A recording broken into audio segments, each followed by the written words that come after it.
প্রিয় দর্শক, কিছুদিন যাবৎ চট্টগ্রাম বন্দরের এনসিটি টার্মিনাল নিয়ে প্রধান উপদেষ্টা যে বক্তব্য দিয়েছেন, সেই উদ্দেশ্যে আমি দু একটা কথা বলতে চাচ্ছি। সেটা হলো চট্টগ্রাম বন্দরের এনসিটি টার্মিনাল 2015 সালে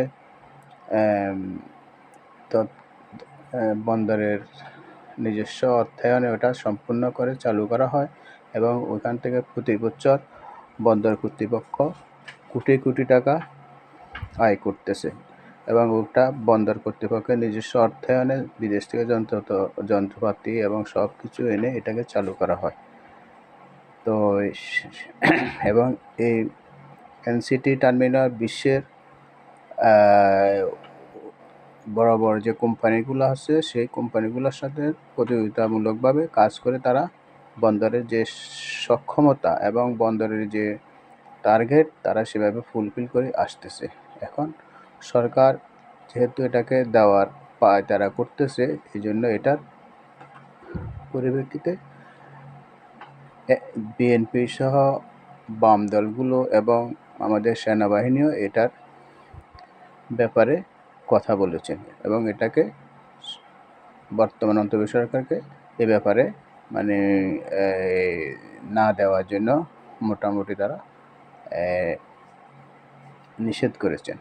কিন্তু প্রধান উপদেষ্টা গত ঈদের আগের দিন যে বক্তব্য দিয়েছেন তাতে মনে হচ্ছে যে উনি চট্টগ্রাম বন্দরের এনসিটি টার্মিনালকে বিদেশিদের হাতে তুলে দিবেই, এটাই মনে হয় ওনার পরিকল্পনা।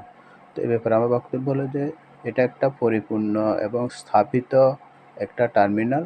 এই টার্মিনালটা যেহেতু বন্দর কর্তৃপক্ষ তার নির্দেশনে নির্মাণ করেছেন এবং তারা এটাকে হ্যান্ডেলিং করতেছে, তো এই বন্দরটি আপনি বিদেশিদের না দিয়ে আপনি আরও যে চট্টগ্রাম বন্দরে যে আরও 3টা যে বে টার্মিনাল প্রস্তাবিত 3টা বে টার্মিনাল আছে সরকারের নির্মাণাধীন প্রকল্প হিসাবে, তো আপনি প্রয়োজনে ওই 3টা প্রকল্প বিদেশিদের দিয়ে দেন এবং ওই 3টা প্রকল্পে বিদেশিরা 100% টাকা বিনিয়োগ করে এবং সেটাকে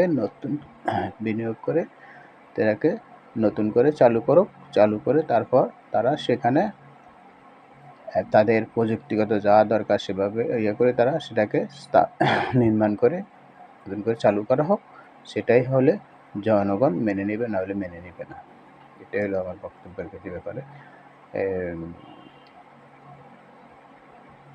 বক্তব্য এটাই আর কি, বিষয়টা জনগণ দেখবে আর কি এটাই আমার বক্তব্য।